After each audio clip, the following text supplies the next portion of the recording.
If the position developed in the preceding lecture is correct, then abortion is an act which takes the life of a living, developing human being, and hence it is a kind of homicide. That is, the killing of innocent human life. This position is not without opposition, and the opposing points of view are at present controlling in our culture. Some opponents frame their arguments in terms of compassion for women, for families, and for children with disabilities. And there is no denying that these arguments touch deeply the wellspring of human emotion. But compassion unchecked by reason is a dangerous guide. Others frame their position in terms of women's rights.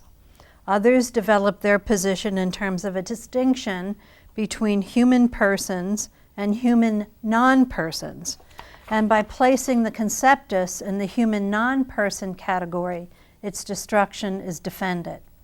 Still others make autonomy the sole criterion in choice. And finally, some embed their arguments in the contemporary postmodern philosophical position. Responses to all of these claims will be framed from within the position developed in the first lecture on abortion. Following this general response, specific responses will be made to significant arguments that have been presented in support of the discontinuity of development claims and the resultant distinction of the human person from the non-human person. But first, feminism. In the midst of the second moment of the feminist movement, some feminists began to advance the claim of a right to abortion as a fundamental right, a necessary right so that women may have absolute control over their reproductive finality and hence absolute control over their lives. These feminists articulated the defense of their right to abortion in the following constellation of ideas: the right of control over her body, the necessity of autonomy and choice in the attainment of personal responsibility, the moral right of women to full social equality, the right of women to self-determination, the very American-sounding freedom to choose, and finally, a restriction that no man has a right to enter the discussion. All of the claims articulated here are framed in the language of absolute claims and violate the claims of ordered liberty that limit our rights by the legitimate rights claims of others. To the claim of right over one's body, there are two responses appropriate here. The first has to do with the claim of absolute right over one's body. The second acknowledges that there are two bodies involved in every abortion decision. In regard to the latter, the human being developing within the woman has its own body, which is genetically distinct from the body of the woman within whom it is developing and upon whom it is dependent to sustain its normal environment. The right of the woman to her body is limited by the right of the nascent human being to the integrity of its body. Furthermore, the appropriate human response to human dependence is care, not power to destroy. In regard to the former, the right over one's body is a limited right as recognized in law, in medicine, and in the religious tradition that frames these lectures. In the law, the right to control one's body is limited by the interest of the state in exercising its parens patriae obligations. Among the most significant of the parens patriae obligations are the preservation of life and the protection of the integrity of the medical profession. The famous and often quoted words of Mr. Justice Cardozo are frequently rendered in support of an absolute right to one's body. Cardozo wrote, "No right is more sacred or is more carefully guarded than the common law right, the right of every individual to the possession and control of his own person, free of all restraint or interference from others, unless clear and unquestionable authority of law." Note carefully Cardozo's words, authority of law. Those who claim his authority more often than not disregard the authority of law and the derivative authority of ethics of the medical profession. The range of application of the authority of law may indeed be limited. Nonetheless, that authority remains. The law internal to the practice of medicine limits the ministration of medicine between the proscription, do not harm, and the prescription, to use the art of medicine to heal. Abortion performed where there is no medical indication violates both the proscription and the prescription. Within the religious tradition that informs these lectures, there can be no claims to absolute autonomy. Human beings are creatures who are radically dependent upon God for their existence and for the continuation of that existence. The patient of God with God's creatures should serve as the paradigm for the patience of creatures, including the patience of pregnant women with each other. The religious tradition recognizes the body as gift and as temple of the Holy Spirit. The gift is to be used in the service of life and in reverence for the author of life. In regard to the claim of absolute autonomy, the postmodern period has indeed witnessed both the expansion of the notion and the expansion of the role of autonomy in medical ethical decision-making. Some feminists have embraced this absolutization of autonomy. The philosophical notion of autonomy has in this been torn from its position as an integral part of morality and has become instead the whole of morality. The philosophical notion of autonomy traces its parentage to Kant and his search for the axiom of morality. Within Kant's moral theory, it functions to provide the account of the experience of the rational creature of the categorical imperative as duty. It is the will as practical reason issuing commands that are capable of universalization and commands that are compatible with membership in a possible kingdom of ends. Kant says in his account of the will of every rational creature as a will giving universal law the following: thus, the principle of every will as a will giving universal law in all its maxims is very well adapted to being a categorical imperative, provided, Kant says, provided it is otherwise correct. Thus, for Kant, autonomy is not my right to do as I please, but rather my obligation to do what I ought. And I ought to do those things which are capable of being universalized, and those things which treat others as ends and never as means only. The nascent human being, as a possible member of a possible kingdom of ends, exercises a limiting function over the autonomous claims of the mother. The claim which demands the removal of all men from the abortion decision, at least in a pregnancy resulting from consensual acts of men and women, violates the rights of men as full participants in the community and as full participants in the lives of children. This seems erroneous and counterproductive in a feminism that desires equal rights and equal responsibilities. The present moment in the history of philosophy and of culture, at least in the English-speaking Western world, has been described as post-religious, post-scientific, and post-humanist. This position exercised incredible influence on morality, on medicine, on public policy, and law, as well as on the intersections of those disciplines. The central notion in this postmodern philosophy are, first, a contentful secular morality cannot be discovered. Second, we are moral strangers. And third, peaceful negotiation is the only possible way to secure a general moral framework. And fourth, only human beings who are autonomous, that is, fully developed, rational, and self-conscious beings, are persons. Thus, personhood is a matter of accomplishment. Only persons are bearers of rights in the strict sense. Hence, human non-persons are vulnerable. In brief, the responses to 1, 2, and 3 of this postmodern position are the following.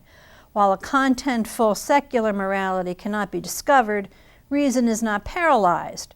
Reason discovers some things and reason constructs others. What reason discovers allows for the affirmation of an understanding that is supported by a preponderance of evidence. reason is appropriately constrained in constructing by that which reason discovers. There are specific markers in the human community that can be discovered by reason and which place limits and give direction to moral theory. Two of those related markers are that human beings, although retaining their individuality, live as related beings, and from these relationships, concrete duties arise and roles are defined. Second, human beings begin their lives in radical dependency, live much of their lives in varying degrees of dependency, and achieve autonomy, if at all, relatively late in life and only for a limited time, and return to endure dependence once again in their decline. Hence, human beings are neither absolute moral strangers nor absolutely autonomous individuals. Inasmuch as human beings live in concrete relationships to each other, concrete duties arise that are not subject to negotiation. Human relations vary, but the individuals who make up these relationships do not exhaust their reality in these relationships. Some of the more obvious relationships are those of husband and wife, mother and fetus, parent and family. It is existence as related beings that is the source of our traditions of community, of hospitality, of mutual respect, and of liberty as ordered. These relationships constitute the links in the web of sociality. This understanding of human life as woven in relationships gives direction, even substance, to the negotiations in and for a peaceable community. Pregnancy provides an example of human beings embedded in relationship.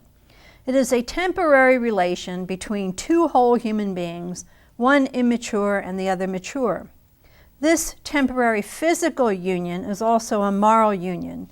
Neither of the human beings who constitute the relationship is determined to accomplish the totality of existence within the relationship. The woman is a relatively autonomous being. Her life is characterized by a set of goals that extend beyond pregnancy.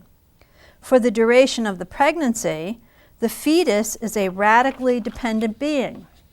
The accomplishment of the ends of the fetus, which lie outside the pregnancy, require the cooperation of the woman to allow it to endure throughout the pregnancy. The care that a woman exercises toward this temporarily, radically dependent being may serve as a paradigm of care for building a peaceful community, a society that is marked by a people who love one another. Let's now turn to the ontological status of the conceptus. Some who direct their argument to the ontological status of the conceptus maintain that it is not fully human.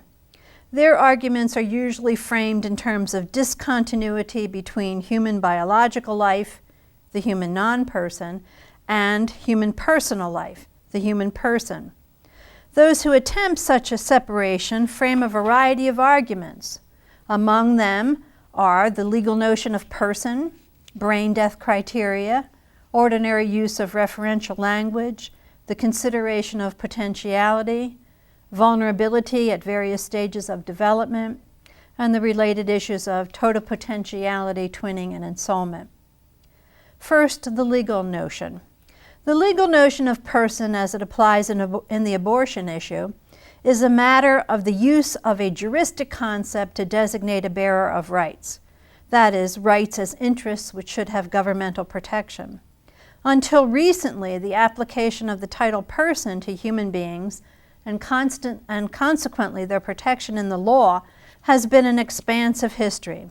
Over time, various classes of human beings, for example, African Americans, American Indians, and women, have been included within the ambit of the concept rights and have been accorded rights before the law. A distinctive feature of rights in the juristic sense is that while individuals are bearers of rights, the law protects the exercise of those rights at various stages. Before the law, rights are a function of the present capacities of human beings.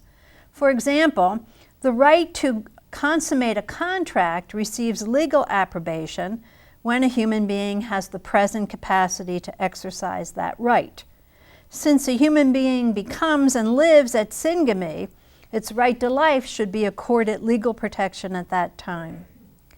In regard to the use of brain death criteria, it is important to note that the medical notion of brain death and the ensuing disjunction between personal life and biological life, in that distinction, the potentiality for the activities of the higher level nervous system no longer exist in the individual who is designated dead by such criteria.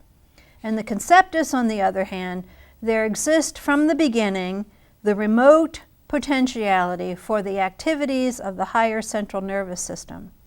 The remote potentiality is the source and the necessary condition for the emergence of the proximate potentiality, which is the source of the here and now higher brain activities.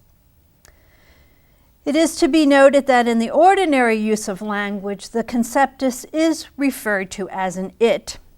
And because of this use, the social status and the ontological status of the conceptus is diminished. The denotation of the conceptus as an it rather than as a he or she is a defect on the part of the observer rather than a defect on the part of the conceptus. The ordinary observer may not know the sex of the conceptus, but the trained observer can make that observation. Some who argue discontinuity use the language of potentiality and probability to frame their arguments and to dismiss the conceptus from the category of personhood. One such argument describes the conceptus as an animal with great promise of becoming more than just an animal, that is, a human person. The appropriate response is that the conceptus, by virtue of its active natural potentiality, which is a guarantee of its future development, will develop itself by tendency into the adult human being, its constitution. That guarantee is more certain than a promise. In the discussion of probability, as it relates to the possibility of the conceptus being born, the claim has been made that because only 40% of human zygotes survive to become fully developed, self-conscious human beings, it is more appropriate to consider the human zygote as 4/10 probable person. Here there is a confusion of predictions of the future with descriptions of present states of existence and a failure to distinguish classical laws from statistical laws. Classical laws describe regularities, a one-to-one causal relationship, other things being equal. There is an anticipation of invariance. An example of a classical law is syngamy, the union of the egg and the sperm and the restoration of the diploid number of chromosomes marks the beginning of a new life. Statistical laws, on the other hand, relate to probabilities, that is, assessments based on relative actual frequencies. The statement that only 40% of ova survive to be born may be used to formulate a probability statement, that is, a statistical assessment of the likelihood that a fertilized ovum will survive to be born. It says nothing about the nature of the surviving being. What might be concluded from this probability statement is that existence is precarious at this particular period in the life of a human being. At the other end of the continuum of life, it may be the case that only 40% of those who reach the age of 75 survive to be 80. This does not make those who are now 75 only 40% persons. It simply means that those who have reached the age of 75 are rather vulnerable in a statistical sense. Finally, three particular and somewhat related issues are brought forth to cast doubt on the claims of the conceptus to be a continuous individual developing human being.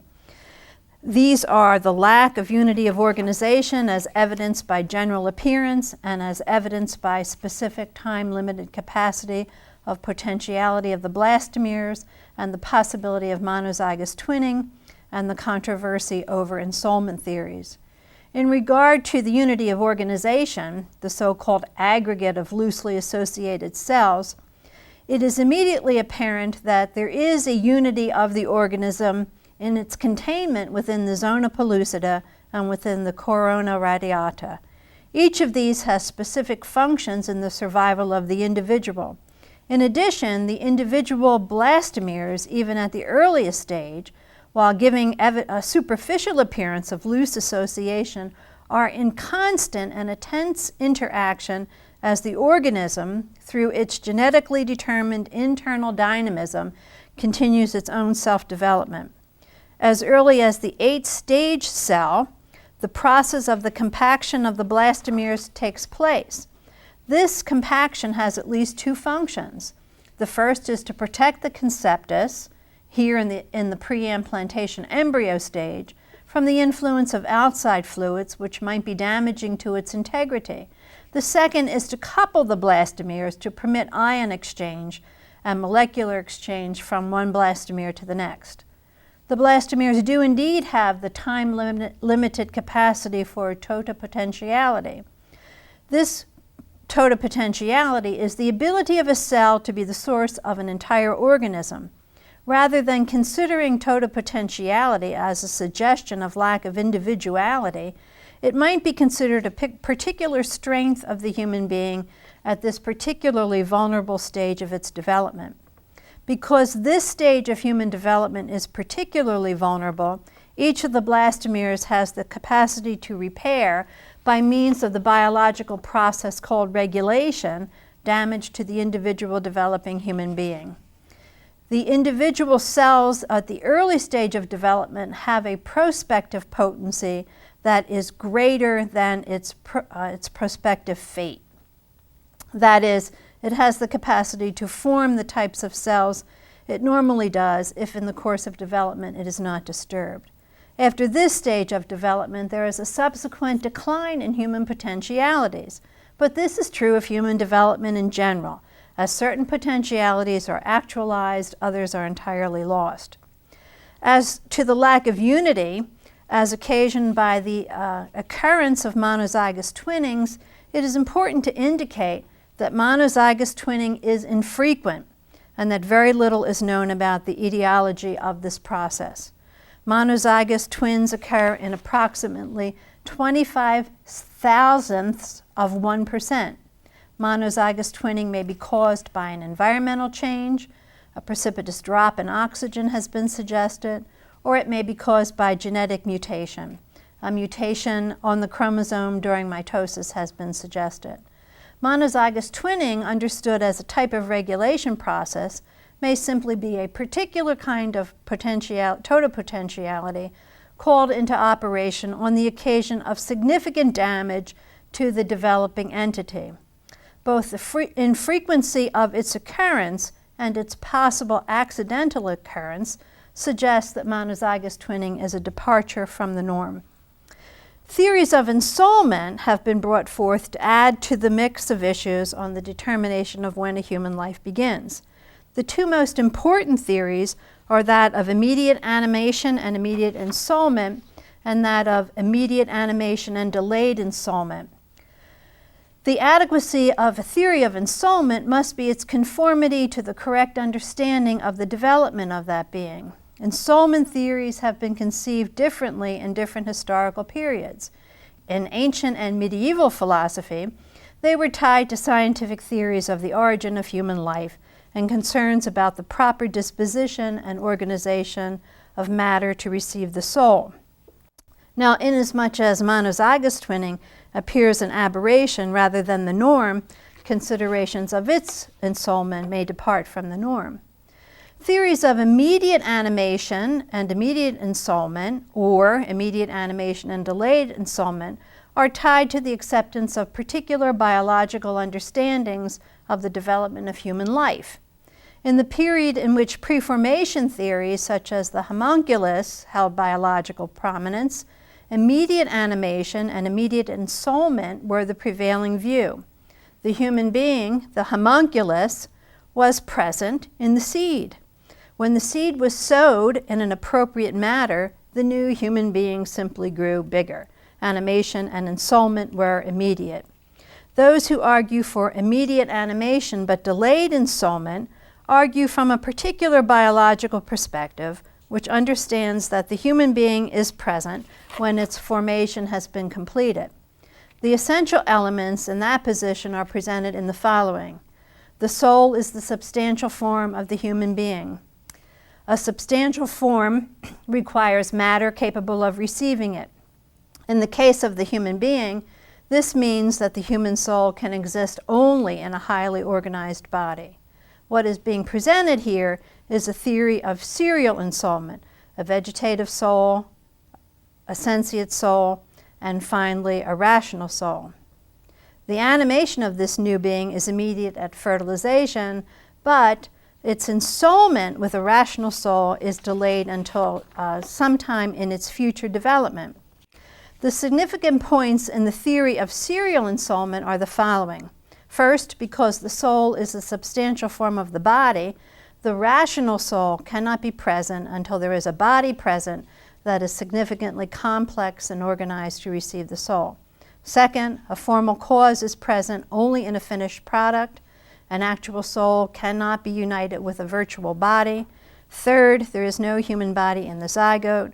And fourth, all of the positive features of the human being derive from the soul. The responses are as follows. The first point is insufficiently aware of the high degree of organization and the high degree of complexity of activity and development in this new entity. To the second point, inasmuch as the genotype fixes the goal, and inasmuch as the adult human being cannot be more than what it is determined to be in the zygote, there is a very real sense in which the human being is fully formed in the zygote stage. The ultimate stage from a natural perspective is the adult human being, who is the becoming of the initial stage. To the third point, the human body is really present in the zygote, in the active natural potentiality of the zygote. It is not fully developed in the sense of a completed adult body. It is, however, the fully developed body and what it should be at that point in development. It might be appropriate to say it is an actual human person with a body whose full development is already in dynamic process. To the fourth point, the human body does derive all of its positive features from its rational soul. However, all of the potentialities of the human being are established in the active, natural potentialities in the zygote stage. It seems then more appropriate to maintain that a rational soul is present at that time. A more economic theory of ensoulment would be as follows. The rational soul is present from the beginning, first active at a vegetative level, then active at a vegetative and sentient level, and finally active at a vegetative, sentient, and rational level.